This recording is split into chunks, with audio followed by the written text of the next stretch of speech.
오늘 아까 사전에 오신 여러 여기 계신 분도 제일 중요합니다만 행사 축하를 해주기 위해서 하시는 분들도 정말 오늘 세미나에 실질적인 어떤 역할들을 할 기회를 받고요. 보셔서 알겠지만은 이런 제목의 세미나는 요즘 참 드물기도 하지만 아주 필요한 저는 세미나라고 생각합니다. 세 분이서 발제를 해주셨는데 바로 해법이 나오는 말씀들을 하셨고 토론자도 5분 모셨는데 한 분 한 분이 너무나 확실한 분들이라서 참 세미나가 길었으면 좋겠는데 우리 일정표를 보니까 5시는 끝나는 게 좋을 것 같고 또 중간에 좀 바쁜 가운데서도 김관영 교수님께서 이제 회계 말씀을 하고 싶다고 오신다고 하니까 가급적 제가 토론이 좀 그 시간에도 되도록 진행을 하기 위해서 토론자는 좀 아쉽지만 5분씩 하는 걸로 하고 발제자께서는 다른 심한 질문이 나오지 않는다면 한 2, 3분씩 해서 이제 마무리해 주시는 걸로 하고 다들 열심히 들으셨지만 제가 아주 간단하게 이제 요약을 하자면요. 첫 번째 발표하신 김정성 이사장님께서 스포츠라는 것을 말씀하셨는데 이 정치라든가 이념하고 따로 놓을 수 있는 것이 그나마 스포츠보다 이 종교라든가 음악 이런 것도 힘을 못 써요. 근데 스포츠만큼은 난이동에도 스포츠를 했다. 축구 경기를 했고 지금도 이란도 이 난이도 경기에도 참여를 할까 안 할까 월드컵에 그만큼 정치, 스포츠라는 게 매우 중요한 평화 문제에서 갈등 문제에서 수단이다. 그런데 법률이 없어가지고 지속성이 없고 때로는 불법자로 돼버렸다. 이 책임은 저는 민주당한테 있다는 겁니다. 지금 민주당 아주 잘하지 않습니까? 그래서 이것도 법률로 만들기 위해서 민주당하고 오늘 세미나 주최하신 협회랑 같이 하면 답이 좀 나온다 생각하고요.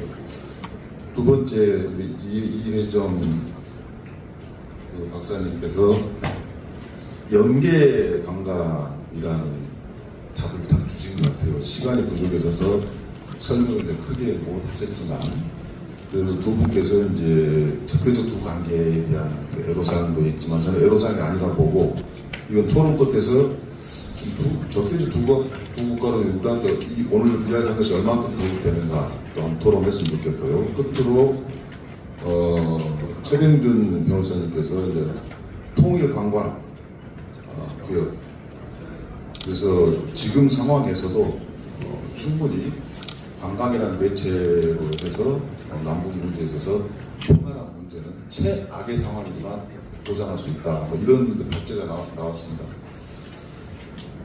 자, 그러면 저는 오늘 또 여러분 자료 보시겠지만 토론자 분들께서 이렇게 토론을 자료가 훌륭하게 저는 처음 봤습니다. 우선 좀 한 분씩 소개하겠습니다. 우리 심상윤 교수님. 네, 환영합니다. 국민대학교 관광경영학과 교수고 현대 아산 금강사업소 소장을 역임하셨습니다. 또 김진호 경향신문 기자 출신이고 남부교육회 그다음 박지은 강원도민일보 정치부장님 나오셨습니다. 언론인 박경만 고양신문 발행인 나오셨습니다. 오늘까지 한겨레 신문사에 계셨죠. 그리고 끝으로 한기호 아주대 교수님 나오셨습니다. 토론을 5분씩 하는 것 좀 매몰차지만 좀 지켜주시면 감사하겠고요. 또 부족하면 또 보완 시간이 있을 수 있다고 생각합니다. 여러분께 인사드리는 순서대로 우리 신상진 교수님께서 토론하시겠습니다.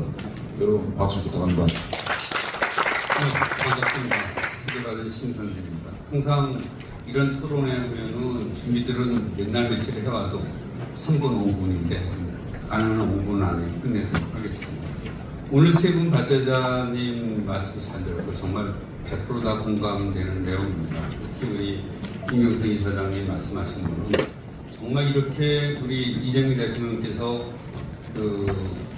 바늘구멍이라도 내야 된다는 말씀 여러 번 하셨는데 바늘구멍이 아니라 정말 남북을 이을 수 있는 항로, 공로, 도로를 다 연결할 수 있는 그런 해결책을 가지고 오셨습니다.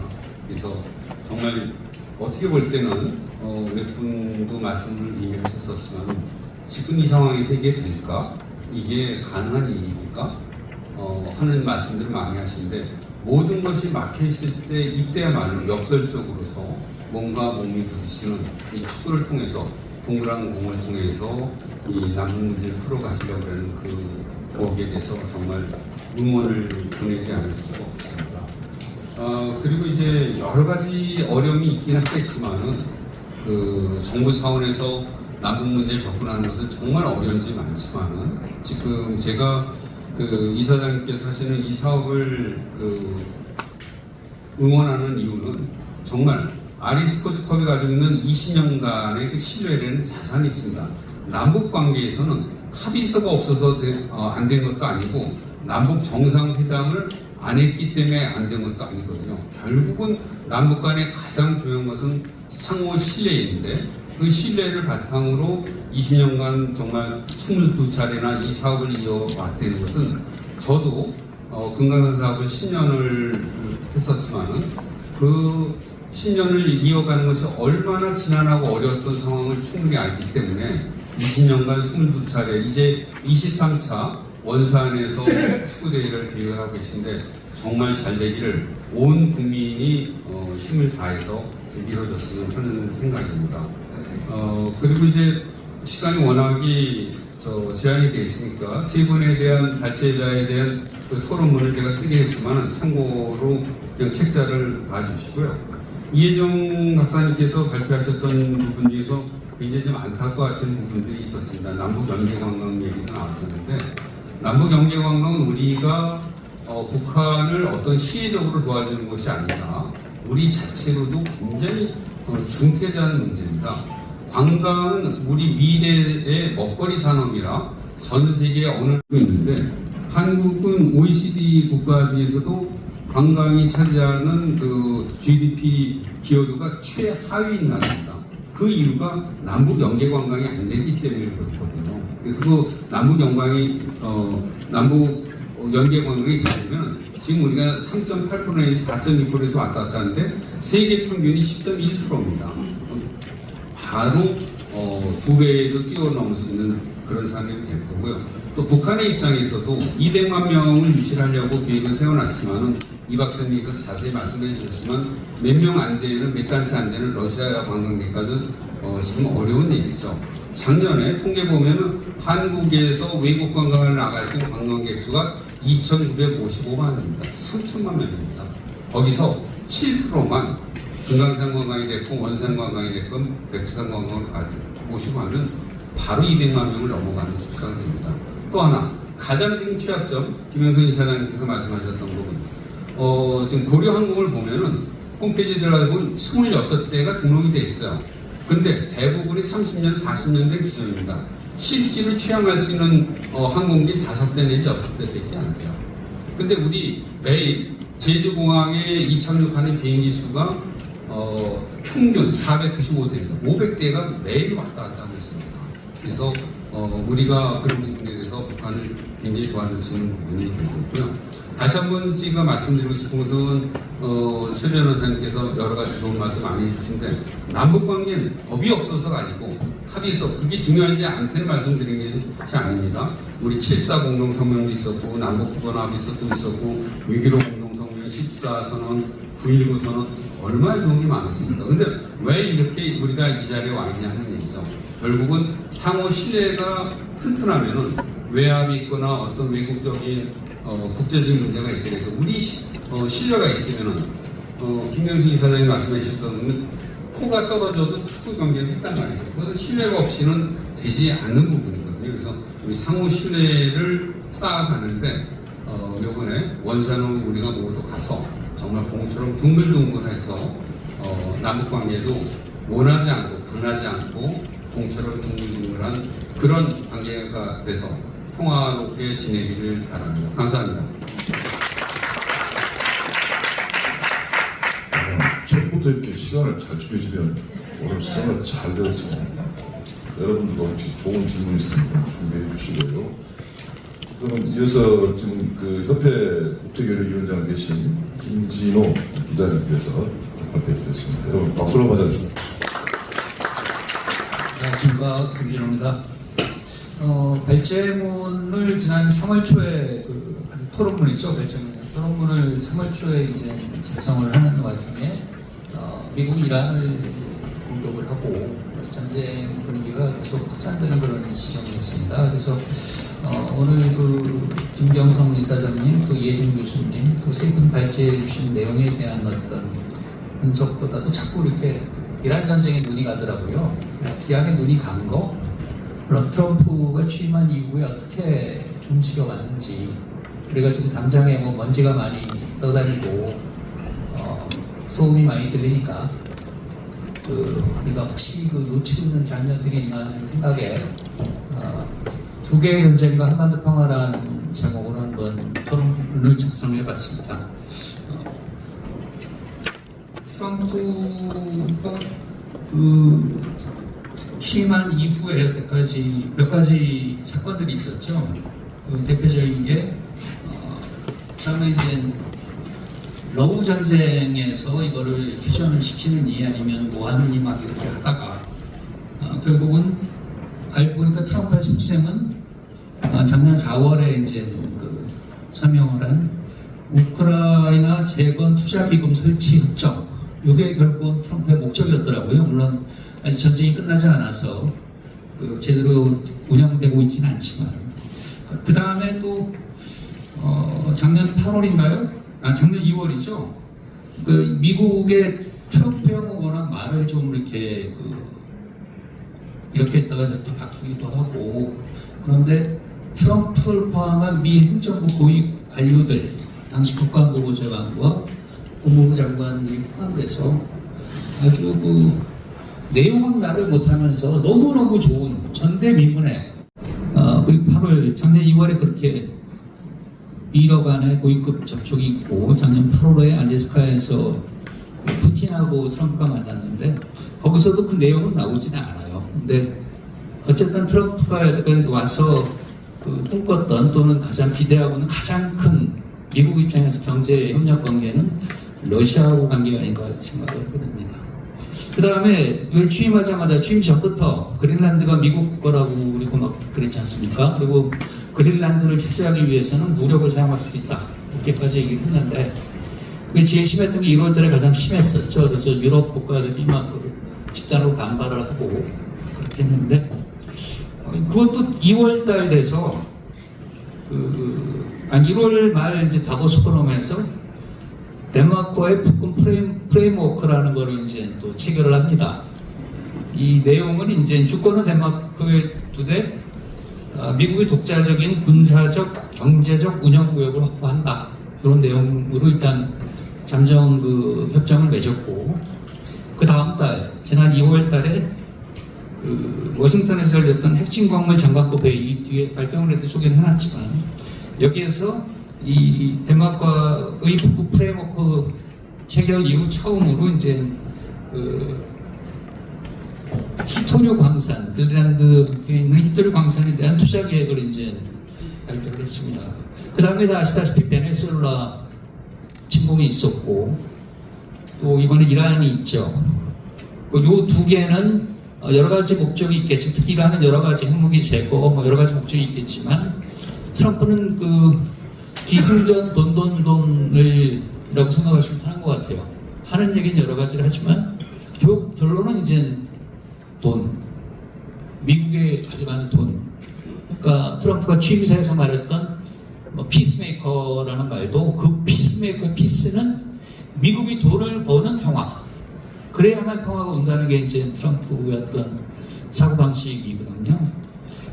그래서 우크라이나, 러시아, 덴마크, 그리고 베네수엘라, 여기까지 보면은 베네수엘라는 이미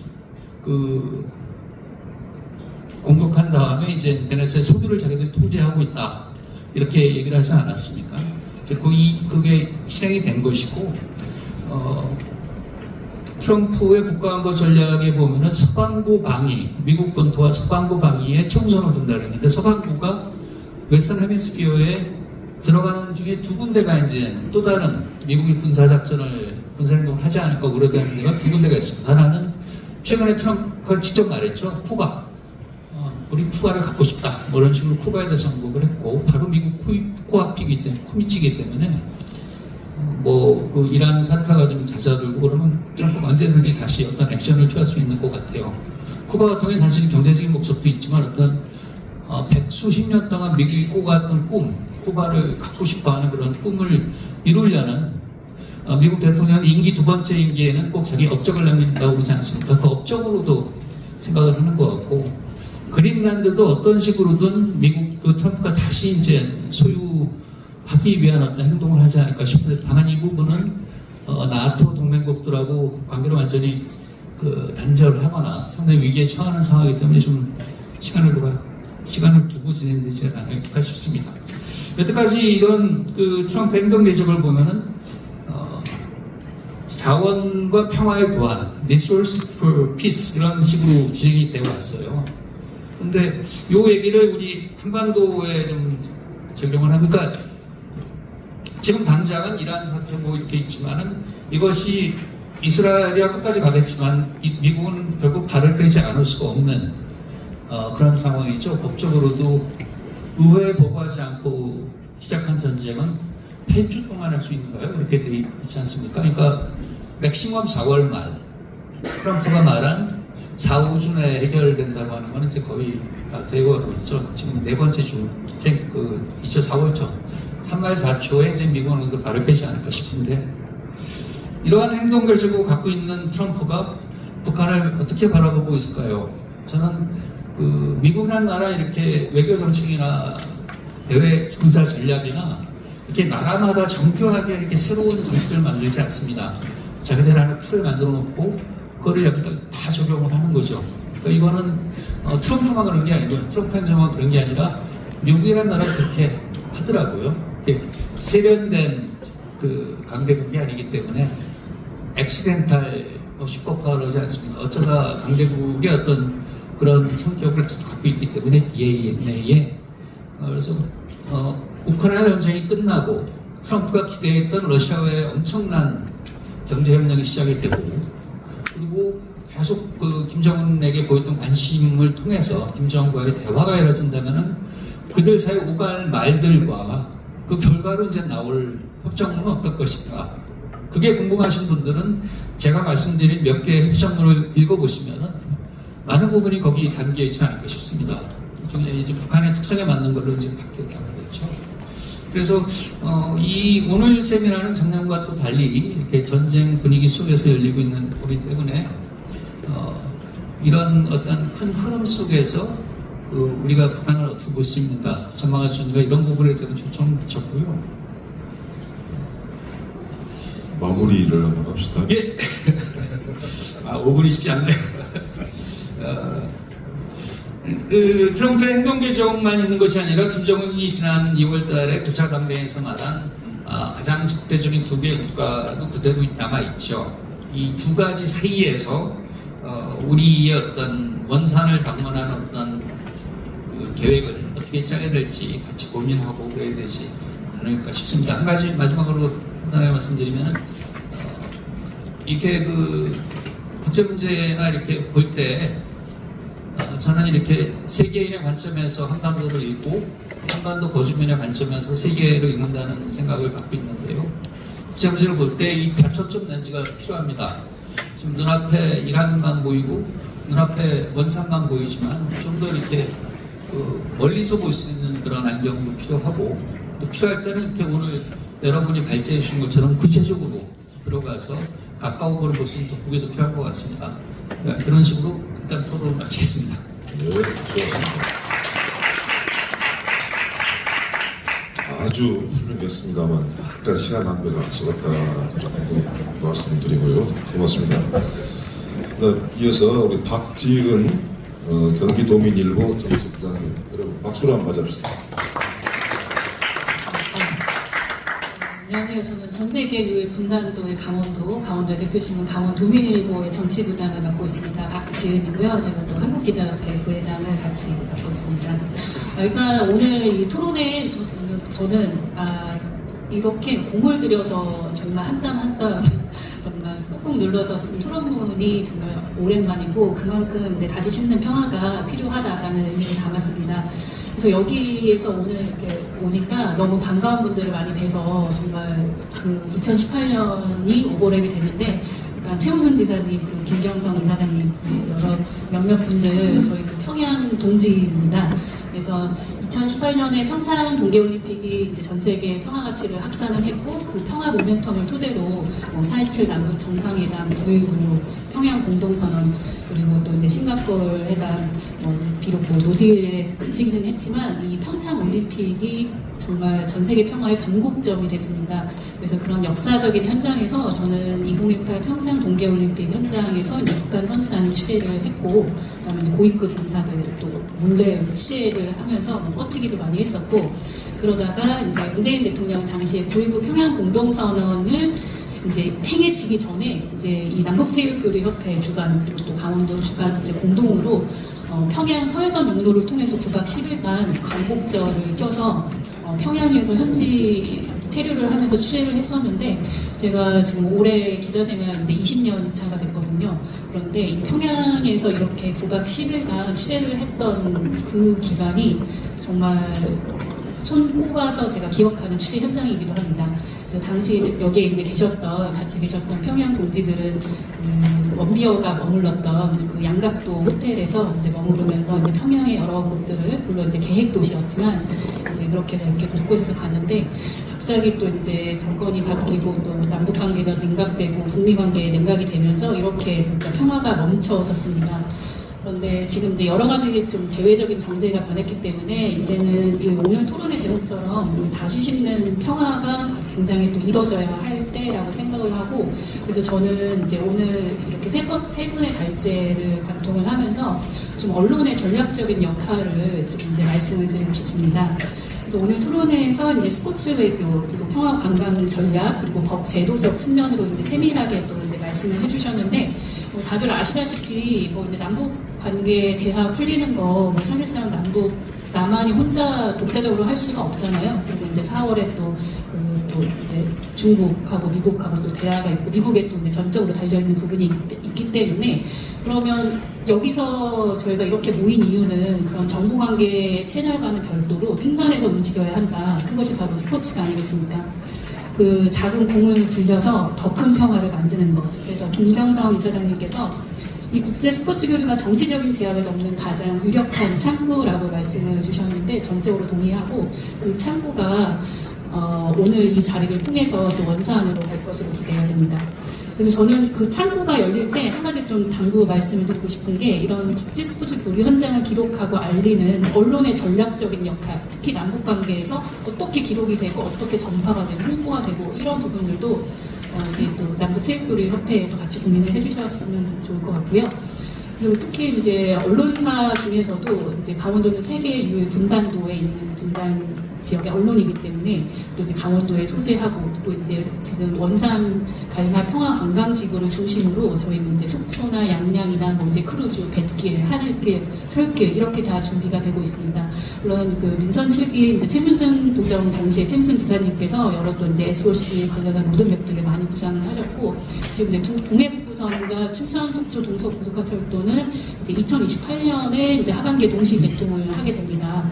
그래서 아직까지는 좀 남측 구간이지만 이제 남북 관계가 풀려서 이제 대북 제재가 이제 풀리고 이렇게 SOC가 북측으로 뻗어나가면 이 노선이 바로 한반도를 넘어서 유라시아 대륙까지 갈 수가 있는 거기 때문에 강원도는 전략적인 지원일 수밖에 없고 그런 전략적인 부분들을 알릴 수 있는 것이 또 전 세계 유일 분단도 또 이제 강원도의 언론 이제 저희 강원도민일보에서 이제 많이 또 역할을 할 것이고요.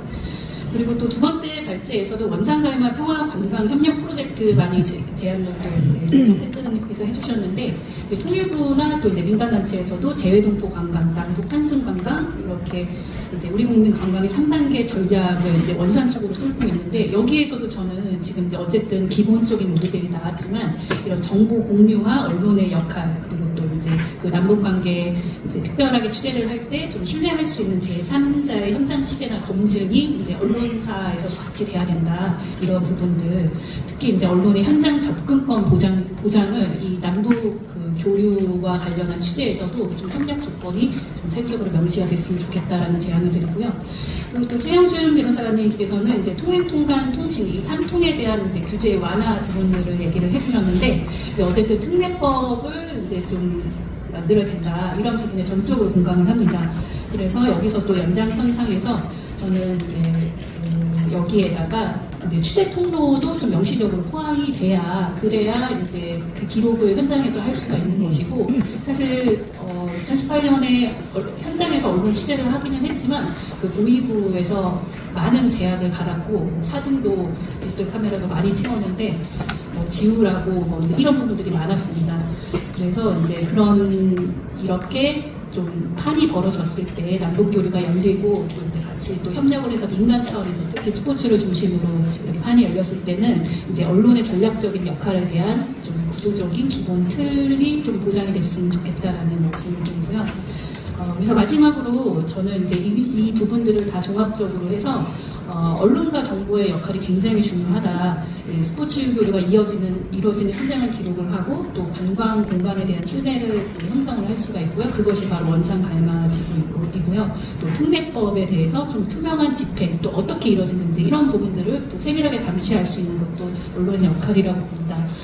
저희 강원도민일보는 이제 그 평화의 벽, 그 평창 올림픽 때 평화의 벽도 이제 만들었고, 그다음에 동해북부선 침묵운동 또 여러 가지 평화 사업들과 기획 취재들을 하고 있습니다. 그래서 접경 지역을 지금 현재 가장 가까이에서 근접적으로 취재를 하고 있어서 이 민간 스포츠 교류를 중심으로 한뭐 이제 정부의 그 방침과는 별도로 이제 우회적이고 빠른 루트 속에서 민간 협력이 잘 뚫릴 수 있도록 평화 프로세스의 실질적인 동반자 역할을 할 것이고요.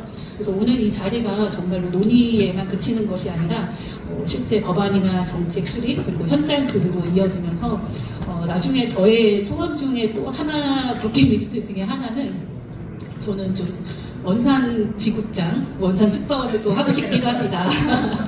그래서 그럴 때 또 여기 계신 분들 관객들도 이렇게 만나면 좋을 것 같고요. 그래서 오늘 이 자리에서 정말로 이제 민간 차원에서 뚫을 수 있는 실질적인 것, 흔들리지 않는 평화, 다시 심는 평화가 이루어졌으면 좋겠습니다. 마치겠습니다. 네, 고맙습니다. 부장님, 저도 평양 동지입니다. 2018년 아주 더운 8월 여름이었죠. 몇 분 정도 갔죠? 좀 가시는 분.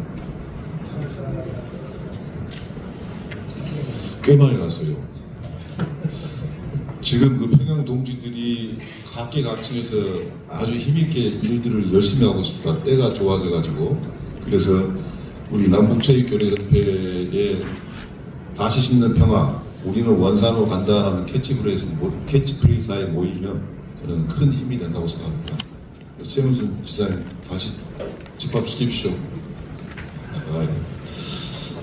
오늘 좀 세미나가 상당히 결실까지 이어질 수 있다라는 예감이 많이 들고 또 여러분들께서 사실 관객, 안중, 청중이 아니라 같이 이 협회를 이끌어가는 분들로 제가 알고 있습니다. 그래서 우리가 최선을 다해봅시다. 오늘 좀 언론이 세 분이나 되네요. 박경만 고향신문 발행인 관광학 박사십니다. 여러분 박수로 모시겠습니다.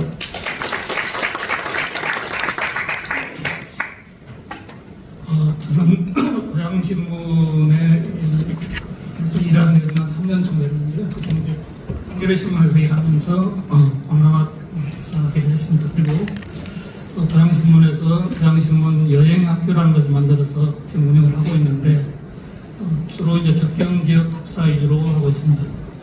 그런데 이제 저희 회원님들이 한 200여 명 정도 됩니다.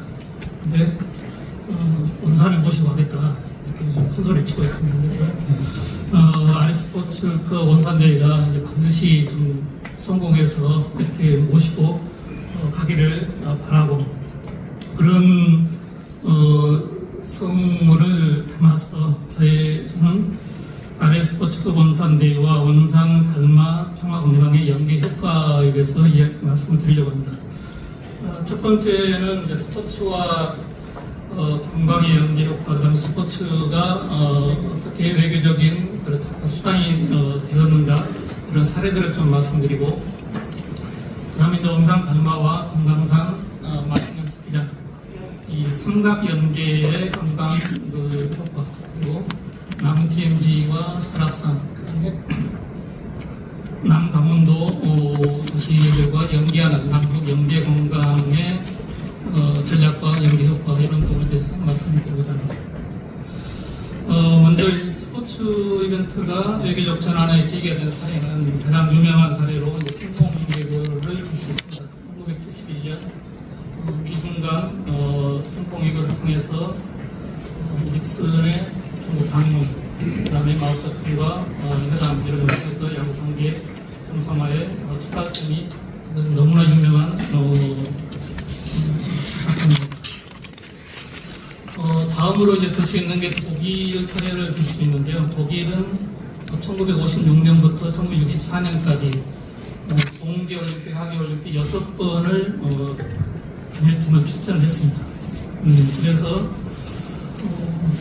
그 이후에 이제 68년도에 냉전이 심화되면서 분리가 됐는데, 그 전까지 일정 기간 동안 제도화를 하면서 하나의 국가라는 정체성을 서로 확인했고, 훗날 이게 이제 통일의 교두보가 되었다는 평가를 받고 있습니다.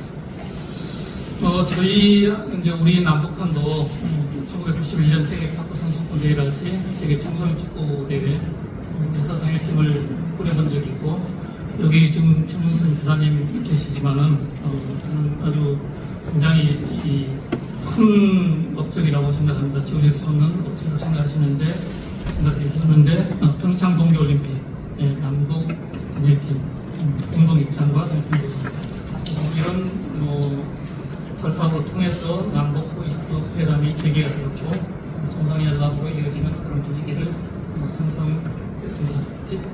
하지만 이게 이제 좀 아쉽게도 단발성으로 끝났고 정기적 제도화에는 좀 한계가 있었습니다. 지금 이제 오늘 아리스포츠컵 원산대회를 이야기하고 있는데, 아리스포츠컵 대회는 지금 이제 22차례를 했잖아요. 그래서 아까 김경선 이사장님이 말씀하셨다시피 남북 긴장이 고조된 상황에서도 쭉 대회를 유지를 해온 검증된 채널이라고 할 수 있습니다.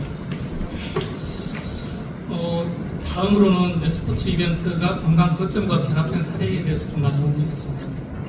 1995년 남아공에서 럭비 월드컵을 했습니다. 그때 당시 만델라 대통령이 그때 갈등으로 분열된 사회를 통합하기 위해서 럭비 월드컵을 시작하게 됐는데, 당시 국제대회에서 관광 수요가 증가하고 그게 시작이 돼서 2003년 크리켓 월드컵, 그 다음에 2010년 월드컵 축구 대회까지 연결됐습니다. 그래서 스포츠가 단순한 경기가 아니라 경제 산업으로 확장된 이 사례라고 볼 수 있겠습니다. 다음으로 이제 북아일랜드 사례를 가져왔는데요. 북아일랜드는 1998년 평화협정 이후로 스포츠 대회와 도시관광을 연계하는 하면서 분쟁 도시를 관광 도시로 전환해 성공시킨 사례라고 할 수 있습니다. 그 당시에 이제 그 종교 갈등으로 폭력 사태가 매우 심각했고 군사적 긴장까지 이어지면서 관광이 거의 불가능한 상태였습니다.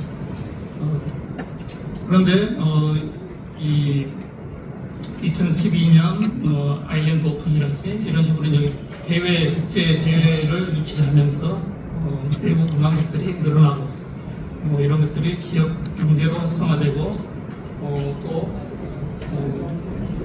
이런 도시재생 인프라가 촉진됐던 그런 사례로 볼 수 있습니다.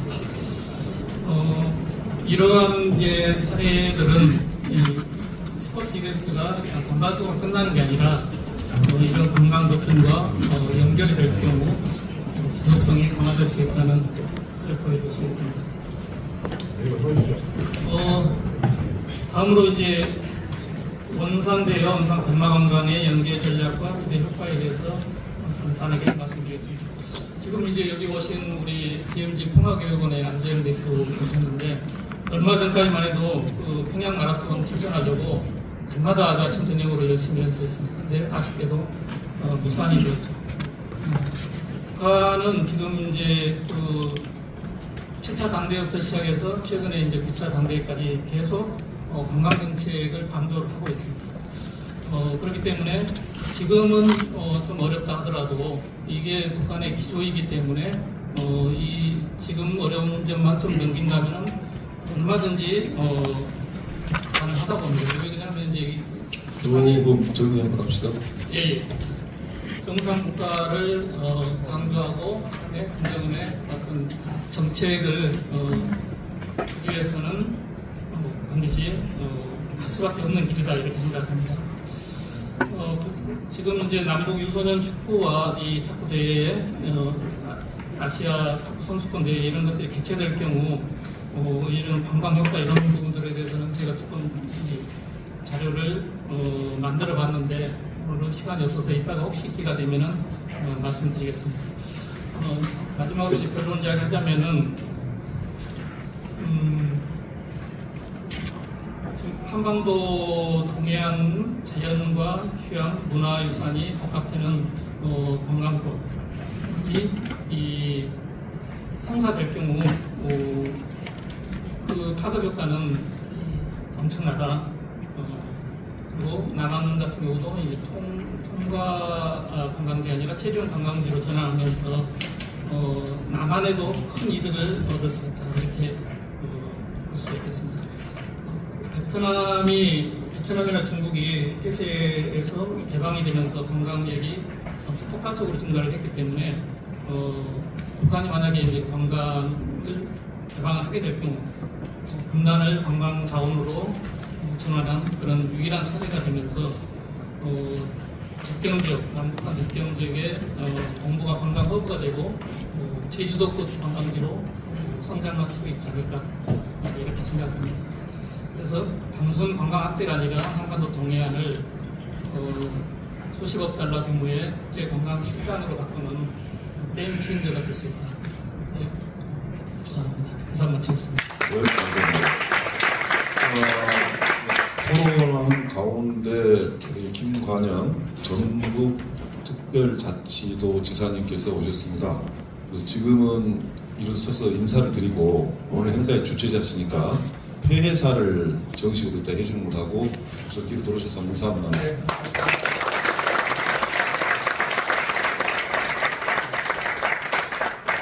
얼굴 잘생겼죠?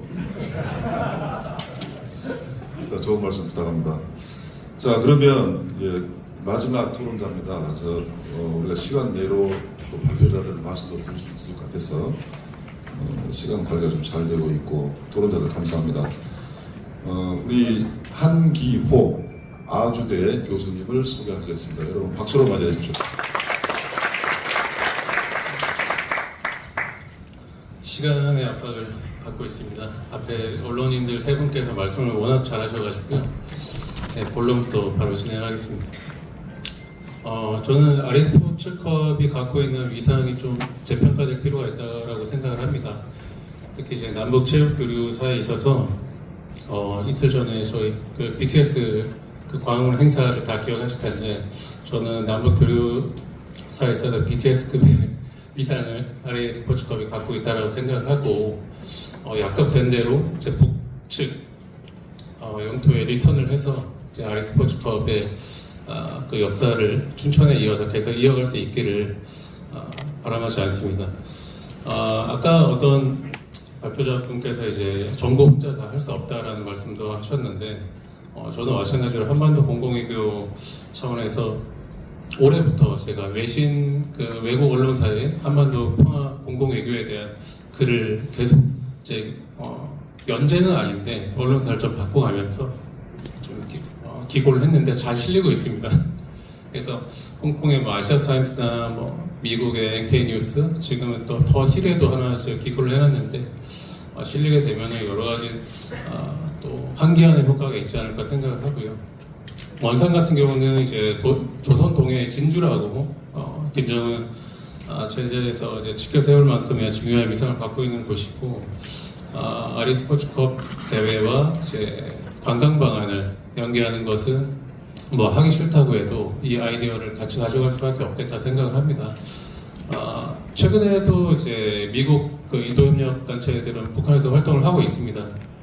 다만 이제 평양이라는 어떤 상징성이 있는 공간에서 뭐 회의나 이런 것들을 하기 좀 어려운 상황이라고 제가 전해 들었고, 그럼에도 불구하고 최근에 호주 뭐 아시안컵에서 저희 한국에서 온 응원단을 대상으로 또 축구단이 직접 인사를 건넨 적도 있었고, 아주 뭐 상황이 닫혀 있는 건 아닌 것 같습니다. 앞에서 말씀하셨던 부분 중에 좀 인상이 남는 것은 이제 북측의 니즈를 우리가 좀 파악을 해야 된다라는 것이고요.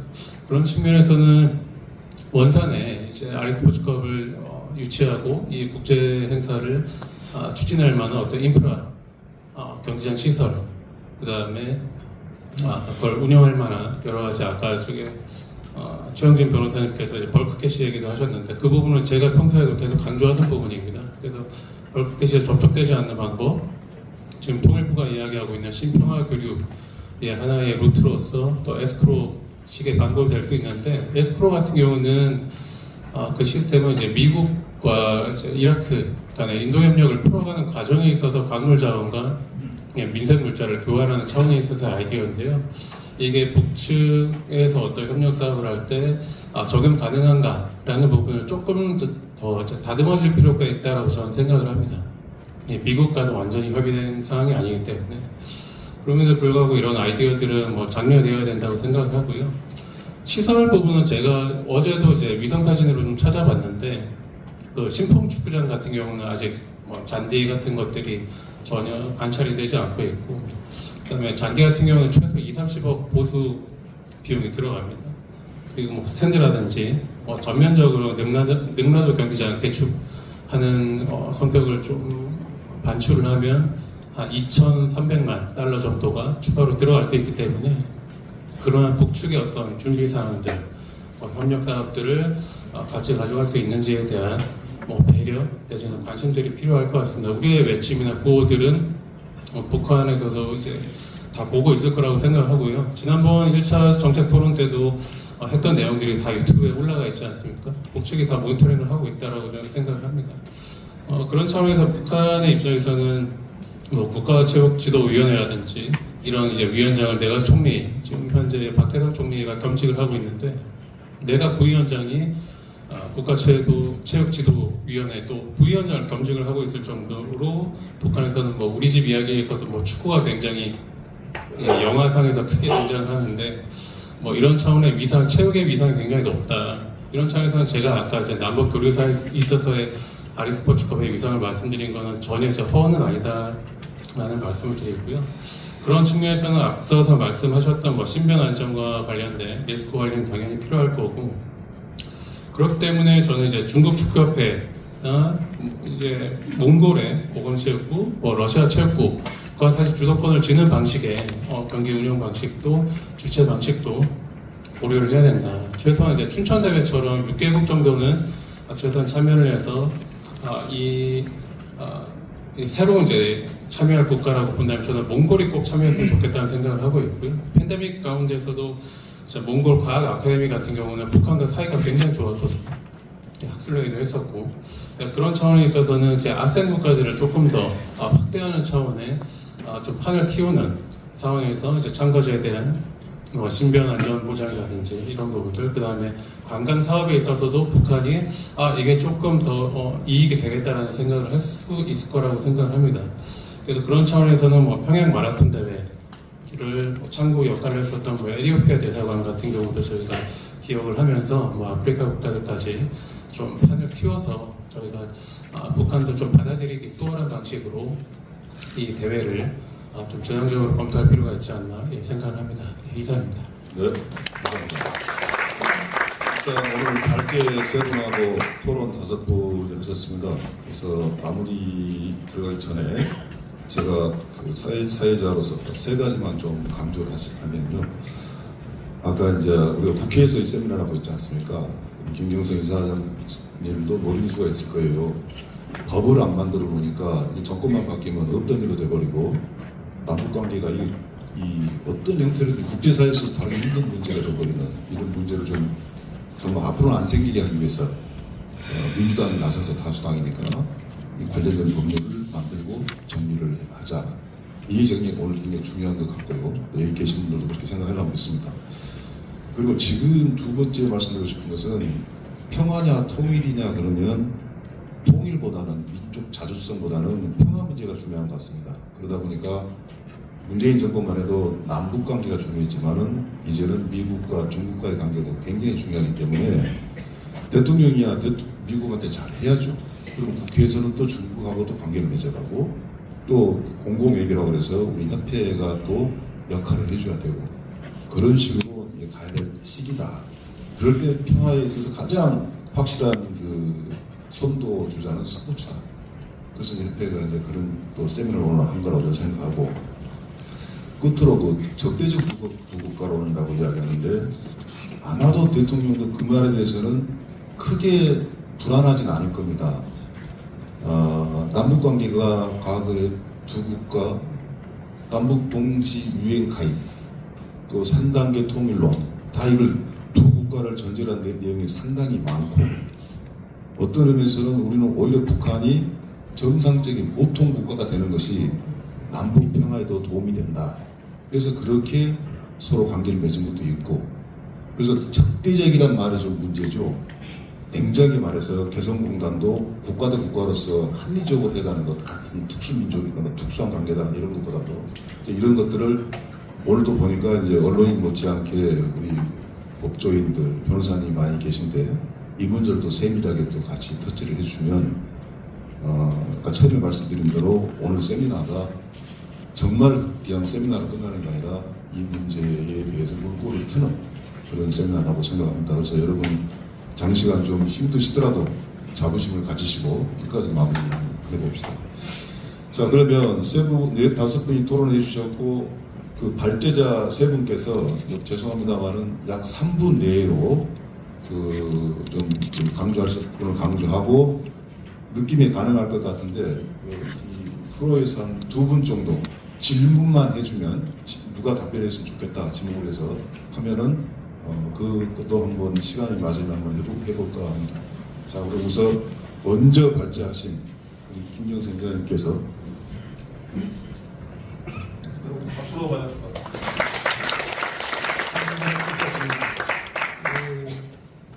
아리스포츠컵 원산 대회는 올 하반기에 계획이 되어 있는데 남북 대회가 아니고 6개국 8개 팀이 참가하는 국제 대회입니다. 지금까지 다 계속해서 국제 대회로 치는 겁니다. 근데 왜 6개국 8개 팀이냐? 남한에서는 2개 팀이 나갑니다. 강원도와 전라북도가 나갑니다. 이번에. 우리 전북의 김관영 기사님이 참가한 이유입니다. 이분 사이에. 타임 스케줄이 그렇습니다. 2016 원산 아리스포츠컵 대회에 북한의 2028 평양 탁구대회 협력 사업을 얻어냅니다. 그 협력 사업을 통해서 2028 원산 평양 대회를 협력을 하고 북한의 2028 LA 올림픽 참가 지원을 합니다. 북한이 참가한다는 건 북미 대화를 이끌어내는 겁니다. 2036 전북 올림픽은 언제 유치가 확정되냐? 2028년 투표를 합니다. 2028 여름에 LA 올림픽에 북한이 참가한다면 그 표는 전북의 평화올림픽에 다 몰리게 되어 있습니다. 전북의 올림픽 유치는 어디에 있느냐? 바로 2028 LA 올림픽에 북한이 참가하냐 안 하냐입니다. 그러니까 오늘 굉장히 이 행사가 중요하기 때문에 우리 전북도 이사님이 오신 겁니다. 그래서 우리 전라북도와 남북친구는 협약이 되어 있습니다. 서로 같이 전라북도는 투표할 치던 아리스포츠컵에 우리 남북체육협회는 2036 평화올림픽에 서로 윈윈하는 걸로 아마 기대가 될 겁니다. 여러분 크게 전라북도 2036 평화올림픽 유치에 응원해 주십시오. 그 중간에 좀 계속 토론을 해가겠지만 그 김관영 지사님께서 4시 50분에 폐사를 하셔야지 KTX를 탈 수 있다는 거예요. 양해를 해주십시오. 자, 이어서 우리 이혜정 목사님. 네, 그 스포츠리그가 한반도의 평화를 촉발한 사례들은 우리가 익히 기억하고 있고, 또 스포츠리그가 남북 간의 관광기류까지 촉발한다면 남북 모두의 수요가 있는 원산을 통해서 한반도에서 새로운 평화의 공간들이 열릴 수 있다라고 생각을 하고요. 아까 토론하실 때 시간이 부족해서 말씀을 못 하신 것 같은데, 이 결국은 평화 관련해서 강원도의 역할이 저는 크다라고 생각을 합니다. 북한에서 굉장히 전략적으로 추진하고 있는 사업이 하나가 관광이고 또 하나가 지방발전 20곱하기10 정책인데 3년차 지역으로 강원도의 통천, 정주영 명예회장은 고향이죠. 그리고 평강, 남강원도의 철원이랑 인접해 있는 지역, 두 지역이 지정이 됐습니다. 그래서 이 평화경제 특구와 관련해서도 강원도의 역할이 굉장히 크다라고 생각을 하고, 강원도의 평화경제 특구가 차별성을 가지려면 결국은 원산과의 관광 협력을 통해서 차별성을 가져야 된다라고 생각을 합니다. 그래서 스포츠계류가 촉발하는 이 평화가 관광까지 이어질 수 있기를 기대하고 있습니다. 감사합니다. 그래도 좀 시간에 여유가 좀 필요하니까 45분이지만 우리 지사님께서 지금 폐사를 하시는 것 훨씬 낫겠죠? 네, 여러분 박수로 맞이합시다.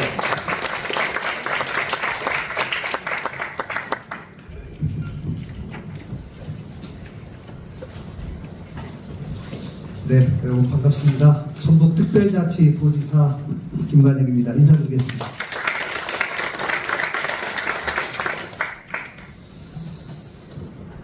여러분, 모든 일이라는 게 어느 날 갑자기 이루어지는 일은 없습니다.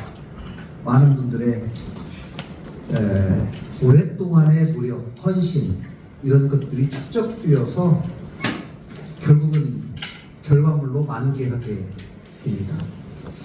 오늘 토론회가 지난 11월에 이어서 두 번째 토론회로서 앞으로 그야말로 다시 심는 평화, 우리는 원산으로 간다 정책 토론을 하게 되었는데, 오늘 이 토론회가 있기까지 그동안 역사가, 여러분 오늘 다 들으셨겠지만 주제 발표 또 토론회 다 들으셨겠지만 아리스포츠컵을 만들고 지금까지 계속 이어오신 우리 김경성 우리 남북체육교류협회 이사장님의 정말로 눈물겨운 헌신, 또 우리 최문순 지사님의 그동안의 열정, 도움, 이런 것들이 다 축적이 되어서 오늘까지 왔다고 생각합니다.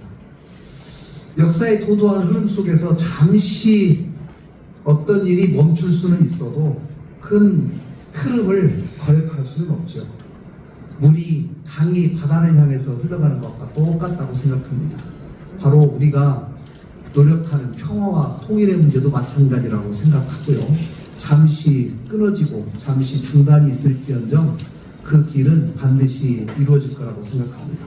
지금 남북관계가 잠시 얼어붙었고 칠흑 같은 어둠이 있지만 반드시 새벽과 동이 트는 날이 올 것이라고 생각합니다. 그날을 준비하기 위해서 이 자리에 계신 모든 분들이 마음을 하나로 모으기 위해서 이 자리에 모았다고 생각합니다. 정말 감사합니다. 강원도와 전북은 특별히 특별자치도로서 큰 인연을 맺고 있습니다. 특히 최문순 지사님이 오랫동안 남북 평화를 위해서 오랫동안 애를 쓰셨는데, 사실 전북은 남북 평화 무슨 관계가 있냐 뭐 이런 생각하실지 모르는데 사실 그렇지 않습니다. 전북이 늘 동학농민혁명의 저희들은 후예입니다. 우리 대한민국을 사랑하고 민중을 사랑하고 대한민국을 하나로 잇기 위한 끊임없는 노력을 해왔는데요. 특히 2036 전주 하계올림픽 유치, 아까 우리 사회자님께서 말씀을 해주셨지만 2036 하계올림픽이 2028년 여름 하계올림픽 때 결정될 가능성이 대단히 높습니다. 지금 2년 남았습니다. 이것을 우리가 꼭 대한민국이 유치하기 위한 필승 전략이 저는 남북 평화 올림픽이라고 생각합니다. 그러나 그 길은 갑자기 오지는 않죠. 저희가 끊임없이 대통령께서 말씀하신 것처럼 조그마한 바늘구멍이라도 있으면 뚫어서 그 틈새를 넓혀야 하는 것이 우리의 목표이고, 그 길을 스포츠를 통해서 할 수 있다고 생각합니다. 오늘 토론을 통해서 우리 대단히 중요한 시사점들이 있습니다. 법을 통해서 지속 가능성을 확보하자. 또 스포츠가 평화에 기여하고, 또 이를 위해서 남북관계 개선에도 크게 기여하는 노력을 또 결과를 가져올 수도 있겠다.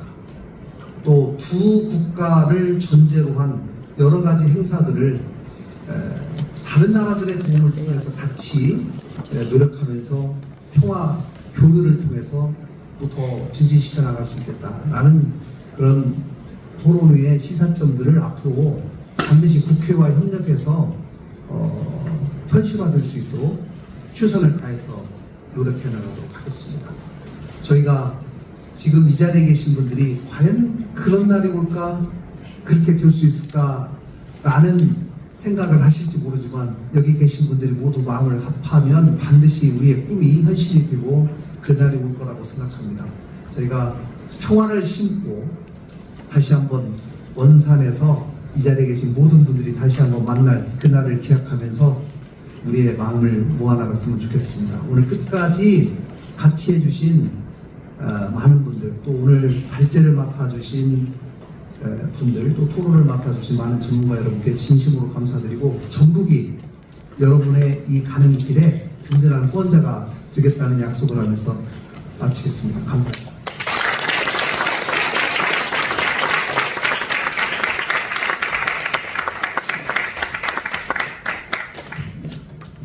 감사합니다. 앞으로 같은 축이 돼서 열심히 해주셔서 감사합니다. 감사하겠습니다. 끝으로 우리 최형준 변호사께서 발제자 세 번째 하신 분이죠. 멘트를 하시겠습니다. 여러분 또 박수 한번 칩시다. 간단히만 말씀드리겠습니다. 현재 남북 관계가 답답한 이유는 실질적인 진전 없이 우리가 대비만 하고 있기 때문인데요. 그렇다고 해서 저희의 대비가 완전히 완벽하게 이루어졌다고는 할 수 없는 것 같습니다. 그렇기 때문에 정권에 따라 변하지 않는 준비를 하기 위해서 법으로 제정한자는 오늘 세미나의 취지가 참 성공적으로 잘 전달된 것 같아서 기쁩니다. 이제 법 제정은 법조인들에게 맡겨주시고 지속적인 관심만 주신다면 성공적으로 훌륭한 법이 탄생할 수 있다고 생각합니다. 감사합니다. 그러면 아주 간단하게 질문이 있으신 분은 손을 한번 들어보십시오. 질문만 하시는 겁니다. 제일 먼저 들으시는 분. 마이크 있어요? 마이크?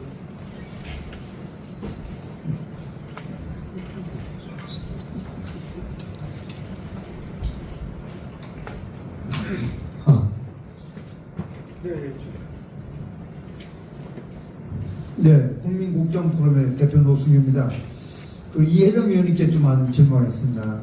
첫 번째, 이 원산 갈마 지구의 관광은 금강산과 연계가 될 수 있는지 묻고 싶고, 두 번째는 이제 교통편이 뭐냐면요, 항공, 철도 선박인데 아마 이게 전국에서 간다 그러면 선박 얻을 거고, 항공, 철도 같으면 이게 어떻게 되는지 한번 여기 교통 중요하거든요. 또 갈 때 수백 명 신고해야 되니까. 그래서 이게 연계가 중요하다고 보고, 이게 결국은 통일될 수 있는데 그것도 한번 말씀 좀 주시면 고맙겠습니다. 이상입니다. 네, 질문 감사합니다.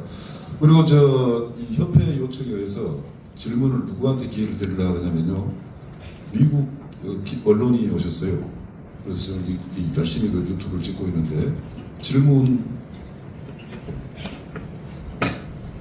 예, 감사합니다. 제가 북한대학원대학교 박사과정, 그리고 지금 프리랜서 기자입니다. 그래서 어쨌든 제 질문은 혹시나 사이오 체육단과 관계가 있는 것을 알고 있지만 혹시나 다른 체육단과 어떤 관계에 맺는 것은 좋지 않을까 생각합니다. 이를테면 내 고향 합작회사 산하체육단은 지금 AFC 여자 챔피언스 리그에 뛰고 있습니다.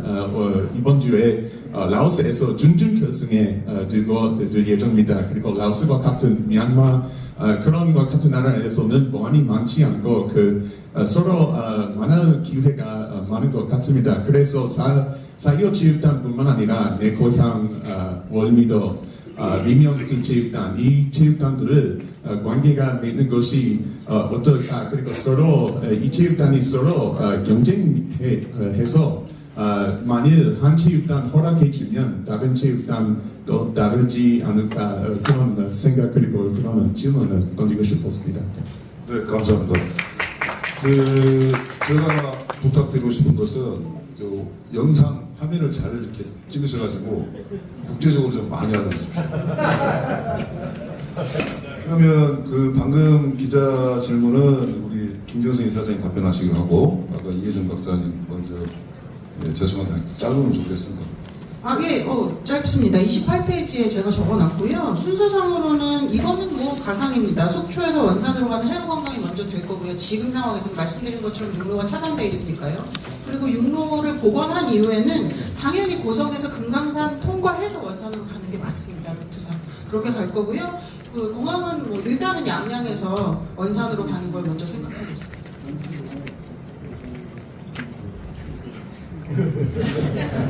이게 북한의 이제 구조가 그래요. 북한이 해외에 나올 때는 국가대표를 나올 때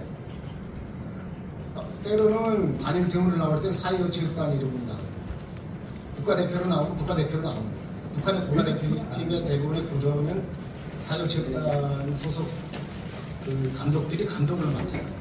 내부적으로는 뭐 이명수 체육단, 철도 체육단, 오륙도 체육단, 뭐 평양 체육단 있지만 내부적인 리그고 우리가 국제교류로 한다면 바로 사교체육단과의 교류가 북한을 대표하는 교류다 이렇게 생각하시면 됩니다. 감사합니다.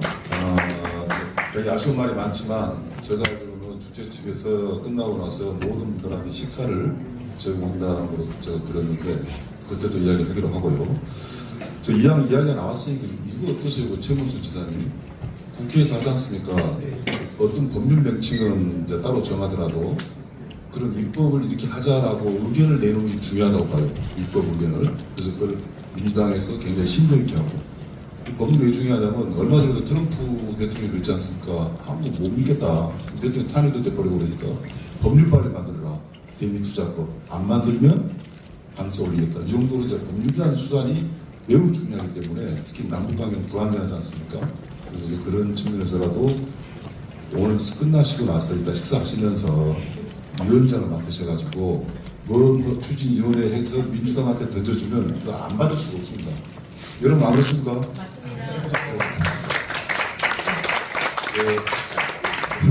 사회자가 오버를 했습니다. 여러분 감사합니다. 우리 발제자 토론자님 너무 감사하고요. 여러분 끝까지 경청해 주셔서 감사합니다. 이상 마치겠습니다. 고맙습니다. 좌당 발제 토론자로 참석해 주신 단상회 분들께 큰 박수 부탁드립니다.